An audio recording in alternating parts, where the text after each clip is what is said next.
Bismillahirrahmanirrahim. Assalamualaikum warahmatullahi wabarakatuh. Alhamdulillahi hamdan katsira tayyiban mubarakan fih kama yuhibbu rabbuna wa yarda. Asyhadu an la ilaha illallah wahdahu la syarika lah wa asyhadu anna Muhammadan abduhu wa rasuluh sallallahu alaihi wa ala alihi wa sahbihi wa sallam. Ayyuhal ikhwatal kiram rahimani wa rahimakumullah.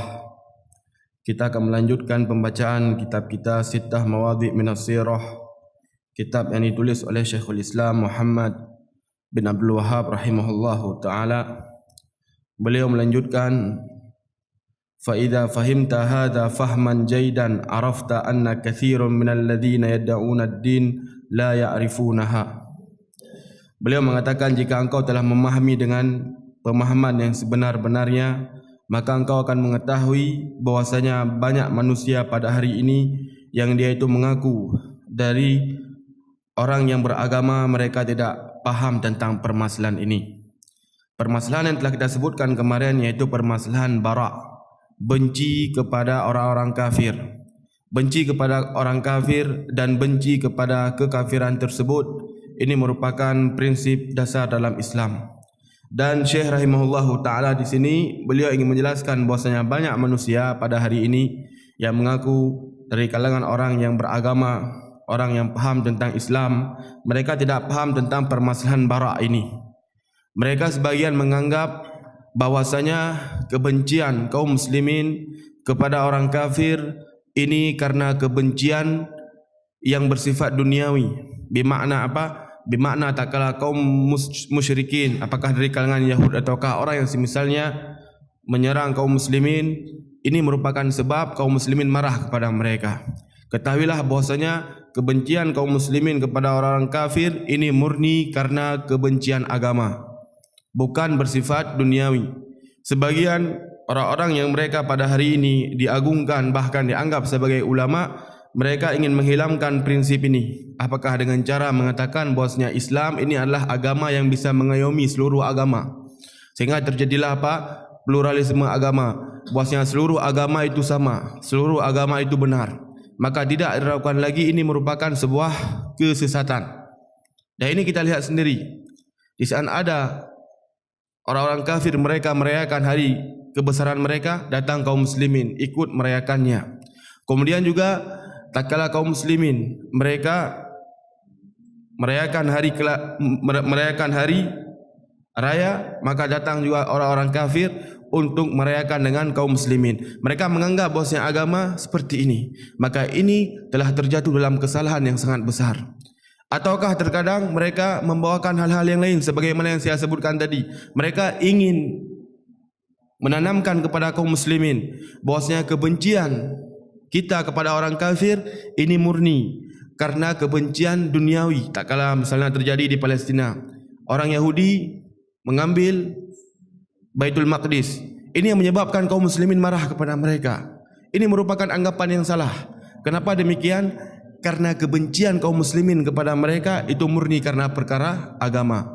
Allah Azza wa Jalla menyebutkan dalam Al-Quranul Karim, la tajidanna ashaddan nas adawatan lilladzina amanu al-yahud walladzina asyraku. Dan kalian akan mendapati orang-orang yang mereka sangat membenci kaum muslimin dari kalangan orang-orang Yahud dan dari kalangan orang-orang yang melakukan kesyirikan kepada Allah Azza wa Jalla.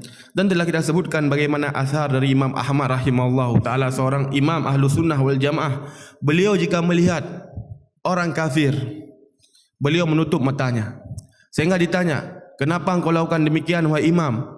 Beliau menyebutkan bahwasanya aku tidak tahan melihat orang yang dia itu menuduh Allah Azza wa Jalla dengan tuduhan-tuduhan yang dusta. Ayyuhal ikhwatal kiram rahimani rahimakumullah, kita melanjutkan. Wa illa faman ladzi hamala al muslimin ala sabr ala dzalikal azab wal asrar wad darb wal hijrah ila al habasyah. Syekh menyebutkan, dan apa yang menyebabkan kaum muslimin mereka itu bersabar di atas gangguan kaum musyrikin, pemukulan yang mereka lakukan, bahkan sebagian mereka hijrah ke negeri Habasyah. Apa sebab mereka dianiaya oleh kaum musyrikin?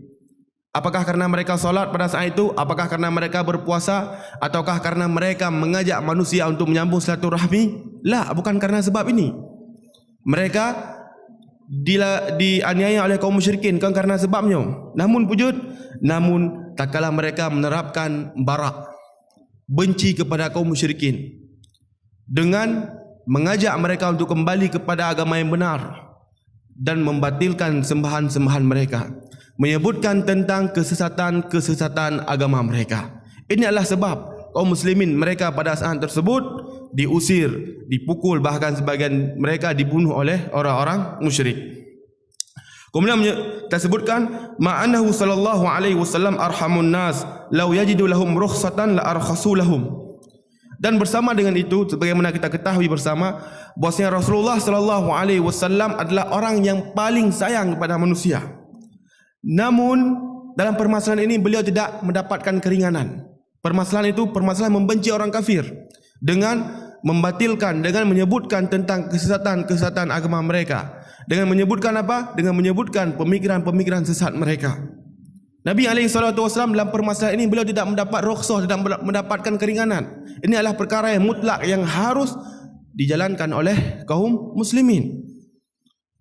Dan kita ketahui bersama bagaimana rahmatnya Nabi SAW kepada manusia. Disebutkan setelah wafatnya Khadijah, kemudian wafatnya Abu Talib, ini merupakan waktu di mana Nabi SAW beliau sangat bersedih pada saat tersebut, sehingga beliau pergi ke Taif. Karena kaum musyrikin pada saat itu mereka tidak hana kalian fikirkan keadaan Nabi dengan sederhana.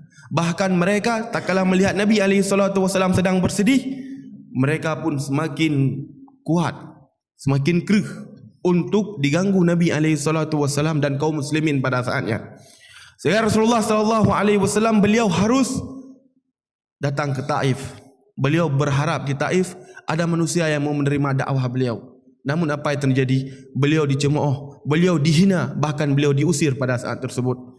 Sehingga beliau pergi ke sebuah tempat, maka pada saat itu turunlah malaikat gunung. Karena Nabi SAW sangat bersedih pada saat tersebut, sehingga Allah Azza wa Jalla gutus malaikat gunung. Maka gekun bak Nabi SAW, ya Muhammad, jika engkau perintahkan kepadaku untuk mengangkat dua gunung tersebut, kemudian aku hantamkan kepada mereka, maka aku akan lakukan. Apa jawaban Nabi SAW? Jangan engkau lakukan. Sungguh aku berharap ada dari keturunan mereka yang beribadah kepada Allah Subhanahu wa taala. Ini adalah rahmatnya Nabi SAW kepada manusia. Dan juga disebutkan dahulu ada seorang Yahudi yang dia itu sering membantu Nabi SAW. Tak kala Yahudi ini sakit, Nabi SAW menjenguk beliau, menjenguk Yahudi ini, dan Nabi mengajak dia kepada Islam. Yahudi ini pun melihat ke arah bapaknya. Bapaknya mengatakan, taati Abul Qasim, taatlah engkau kepada Abul Qasim dengan masuk dalam Islam. Pada saat itu Yahudi itu pun mengikrarkan syahadat la ilaha illallah Muhammadar Rasulullah. Dan disebutkan setelah Nabi SAW melihat Yahudi tersebut mati, beliau keluar dan mengatakan, alhamdulillah, Allah Azza wa Jalla telah menyelamatkan mereka, dia dari nerakanya Allah Azza wa Jalla. Ataukah Nabi SAW menyebutkan yang semisalnya.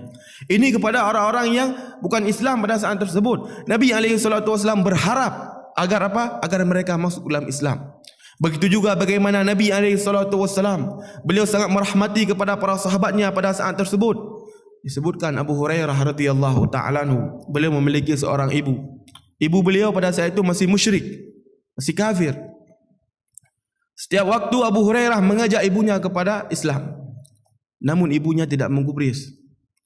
Suatu ketika Abu Hurairah mengajak ke dalam Islam, maka pada saat itu mak kan gekun ucapan yang sakit, menyebutkan ucapan-ucapan yang jelek kepada Nabi SAW. Abu Hurairah radhiyallahu ta'ala anhu, beliau keluar dari rumah dalam keadaan beliau menangis, sedih. Seorang sedih, mak ada mendang berada dalam keadaan musyrik.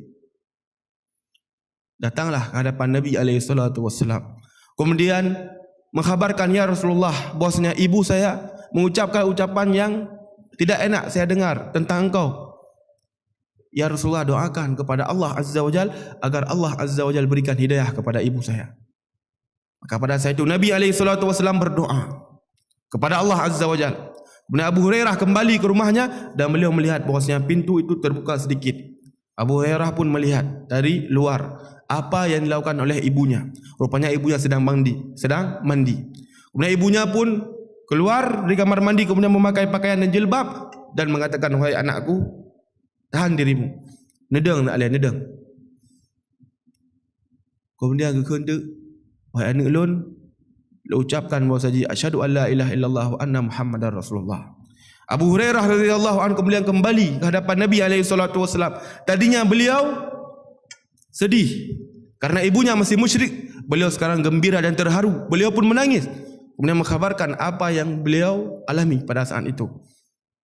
Maka Nabi alaihi salatu wasallam pada saat itu pun beliau mendoakan kebaikan kepada Abu Hurairah dan kepada ibu beliau pada saat itu agar mereka dicintai oleh manusia. Ini menunjukkan apa? Menunjukkan bahwasanya Rasulullah sallallahu alaihi wasallam beliau sangat merahmati kepada manusia. Namun dalam permasalahan ini kebencian kepada orang kafir dengan menyebutkan tentang sesatnya agama mereka dan mendakwahkan kepada manusia, ini adalah perkara yang tidak bisa ditoleransi.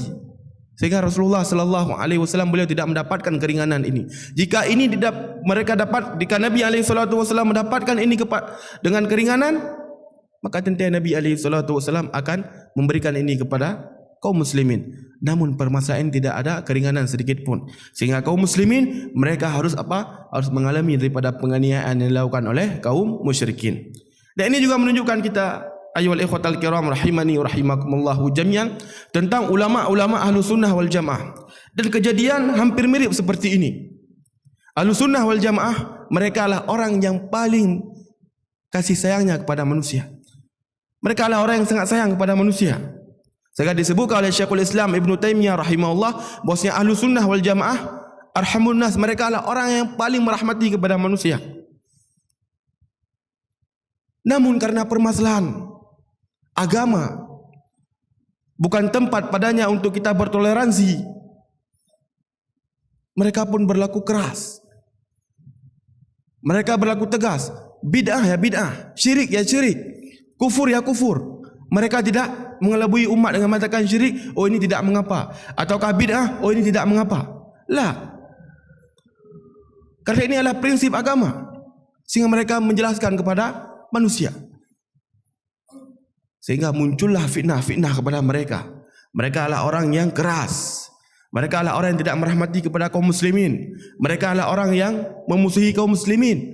Perkara agama ayo. Memang anak pak dah berkhabar. Kaki tetapkan anak A, hanya C, hanya B. Syekh Ibn Baz rahimahullah ta'ala. Siapa yang tidak mengenal beliau? Beliau adalah seorang ulama Ahlus Sunnah wal Jamaah yang ada di zaman ini. 20 tahun beliau sudah wafat. Tidak ada satu pun yang bisa menggantikan sebagaimana beliau rahimahullah ta'ala. Bahkan para ulama mereka menyebutkan bahwasanya abad ini mujaddid, yaitu Allah Azza wa Jalla menurunkan setiap 100 tahun sekali seorang ulama mujaddid yang akan mengajak manusia untuk kembali ke dalam agama yang benar, agama yang dibawa oleh Nabi alaihi salatu wassalam. Maka di abad ini Syekh Albani menyebutkan bahwasanya orang tersebut adalah Syekh Ibn Baz rahimahullahu taala. Bagaimana rahmatnya beliau kepada kaum muslimin, bagaimana kasih sayangnya beliau kepada kaum muslimin. Datang orang Saudi ke Afrika. Mereka masuk sekitar 4 jam ke pedalaman Afrika. Pada saat itu dilihatlah ada seorang wanita tua. Wanita tua ini pun mengatakan kepada orang Saudi ini, sampaikan salam saya kepada Syekh bin Baz. Terkejut orang Saudi ini, berjam perjalanan ke pedalaman Afrika. Naurung pergi salim kepada Syekh bin Baz rahimahullah ta'ala. Kemudian ditanya, dari mana engkau mengenal Syekh bin Baz rahimahullah ta'ala? Maka beliau menyebutkan bahwasanya setiap bulan saya dikirim uang oleh Syekh bin Baz rahimahullah ta'ala. Bagaimana beliau merahmati kepada kaum muslimin pedalaman Afrika. Namun nan yang diduri pada saatnya. Begitu juga oleh khotal kiram rahimani wa rahimakumullah. Bagaimana sayangnya beliau kepada kaum muslimin pada saat tersebut. Dan kisah ini untuk menutup perjumpaan kita di pagi yang berbahagia ini, datang beberapa orang pelajar dari Somali kepada salah satu ulama pada saat itu. Saya lupa namanya. Kemudian mereka datang dalam keadaan menangis. dan mengkhabarkan apa yang dia alami, yang mereka alami. Mereka mengatakan bahwasanya saudara kami 6 orang Salafiyin Ahlussunnah wal Jamaah besok subuh akan digantung oleh Siad Barre. Dia ini adalah Presiden Somali pada saat tersebut. Dan dia ini adalah orang yang kejam. Dikhabarkan bahwasanya 6 orang kawan kami besok akan digantung setelah salat subuh. Maka Syekh yang mendengar ini pun, dia itu pun sedih luar biasa. Namun apa yang mau dibuat? Mereka berada di Madinah pada saat tersebut dan saudara-saudara mereka itu berada di Somali. Kemudian dikatakan, apa yang harus kita lakukan? Maka dikatakan oleh orang ini, kita bertemu dengan Syekh Abu Bakar Al-Jazairi rahimahullah ta'ala. Pada urau ataukah pada beliau liku baru meninggal kan? Salah seorang ulama Ahlussunnah wal Jamaah. Maka tiba di rumah Syekh rahimahullah ta'ala sekitar jam 11. Maka diketuklah pintu Syekh rahimahullah ta'ala. Pada saat itu beliau sedang tidur. Maka karena ini perkara mendesak, beliau pun bangun. Dan dikhabarkan kepada beliau, wahai Syekh, bahwasanya saudara kami 6 orang di Somali besok akan digantung. Pada saat tersebut jam sudah menunjukkan jam 11. Berarti sisa waktu sekitar 7 ataukah 5 jam dari acara eksekusinya. Syekh Abu Bakar Al-Jazairi setelah beliau mendengar kejadian ini, beliau pun bersedih, beliau menangis. Apa yang harus kita lakukan sekarang? Apakah yang jelum bantu? Dijawab, ino sang hanya pertolongan Allah Azza wa Jal. Maka lo hanya li urung pada saatnya kecuali Allah Subhanahu wa taala dan Syekh Ibn Baz rahimahullah taala. Jadi ingin menjelaskan bahwasanya pertolongan hanya dari Allah Azza wa Jal. Kemudian karena tengok pada saatnya hana backing dan semisal ji, maka hendaklah dia tajak bermoh Syekh bin Baz rahimahullah taala. Maka Syekh Abu Bakar Al-Jazairi rahimahullah taala, beliau pada saat tersebut beliau menelpon Syekh bin Baz di jam 12 malam ataukah di jam 11 malam. Maka jam 11 malam beliau sedang tidur. Maka dia telefon, Assalamualaikum. Waalaikumsalam. Ini saya. Siapa? Syekh Abu Bakar Al-Jazairi. Nah, ada perlu apa Syekh? Saya ingin bertemu ataukah saya ingin berbicara dengan Syekh bin Baz. Dijawab oleh sekretaris Syekh bin Baz, Syekh Ibrahim, yang beliau bernama pada saat tersebut. Syekh bin Baz beliau sedang tidur. Dikatakan oleh Syekh Abu Bakar rahimahullahu ta'ala, ini adalah perkara yang sangat mendesak. Maka Syekh bin Baz rahimahullahu ta'ala pun dibangunkan oleh sekretarisnya. Maka terjadilah pembicaraan. Dikabarkan, wahai Syekh, bahwasanya ada saudara kami 6 orang di Somali besok akan digantung. Syekh rahimahullah ta'ala pada saat itu setelah mendengar apa yang beliau dengar dari saudara-saudara dari Somali, beliau menangis gegli yang gemuk. Preh tak leh gelengnya. Maka pada saat itu beliau pun menelpon putra mahkota. Pada saat itu adalah Raja Abdullah rahimahullah ta'ala yang beliau sudah wafat. Telpon, Assalamualaikum. Yang mengangkat adalah asisten putra mahkota tersebut. Jawab, Waalaikumsalam. Ini adalah Ibn Baz. Saya ingin menelpon dan berbicara dengan putra mahkota. Dikatakan bahwasanya dia sekarang sedang tidur. Ini adalah perkara mendesak. Jika dia tidak mau bangun, saya akan pergi ke istana. Naam, tunggu ya Syekh, tunggu. Maka dibangunkan putra mahkota pada saat tersebut adalah Raja Abdullah. Telpon tu, Assalamualaikum. Waalaikumsalam. Dan Raja Abdullah pun bertanya, bagaimana keadaan engkau wahai Syekh? Maka dijawab, Alhamdulillah. Ini adalah perkara yang sangat mendesak. Perkara apa itu? Bahwasanya ada 6 saudara kami di Somali besok akan digantung setelah subuh. Siapa yang mengantungnya adalah Siad Barre. Siad Barre adalah Presiden Somali pada saat tersebut. Maka dikatakan oleh Raja Abdullah, benar, dia adalah orang yang kejam. Dia adalah orang yang kejam. Maka beberapa waktu kemudian Syekh bin Baz dan Syekh Abu Bakar Al-Jazairi bersama dengan orang-orang yang sekitar beliau pada saat tersebut menunggu kabar dari Raja Abdullah. Maka sekitar jam 3 ataukah jam 2 diteleponlah bahwasanya Alhamdulillah bantuan telah datang. Syekh bin Baz pun menelpon Syekh Abu Bakar Al-Jazairi mengatakan, Alhamdulillah bantuan telah datang. Tenang, bantuan telah datang. Bisakah engkau menceritakan wahai Syekh bagaimana kejadian yang telah terjadi. Maka dikatakan oleh Syekh rahimahullahu ta'ala, Syekh Ibrahim yang akan menceritakan kepadamu. Maka diceritakan oleh Syekh Ibrahim rahimahullahu ta'ala bahwasanya Raja Abdullah telah menelpon Syed Piri dan menggagalkan hukum eksekusi mati kepada 6 orang kaum muslimin pada saat itu dari Somali. Dan pada saat itu di penjara itu juga diberikan amnesti kepada orang-orang yang menghuni penjara itu. Menunjukkan bu ayyuhal ikhwatal kiram rahimani rahimakumullah, Syekh Ibn Baz rahimahullahu taala, beliau adalah seorang ulama ahlu sunnah wal jamaah yang sangat sayang kepada manusia. Namun kenapa pada hari ini beliau dituduh dengan tuduhan bahwasanya beliau adalah orang yang keras, orang yang tidak menghormati kaum muslimin dan semisalnya.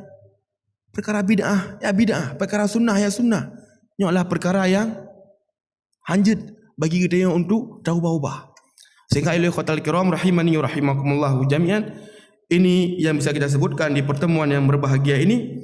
Lebih dan kurang saya mohon maaf. InsyaAllah ta'ala di pertemuan yang akan datang, bosnya kita akan menyebutkan tentang poin yang ketiga, yaitu tentang kisah Gharani. Naktafi bihadzal qadar, subhanakallahumma rabbana bihamdik, asyhadu an la ilaha illa astaghfiruka wa atubu ilaik. Assalamualaikum warahmatullahi wabarakatuh.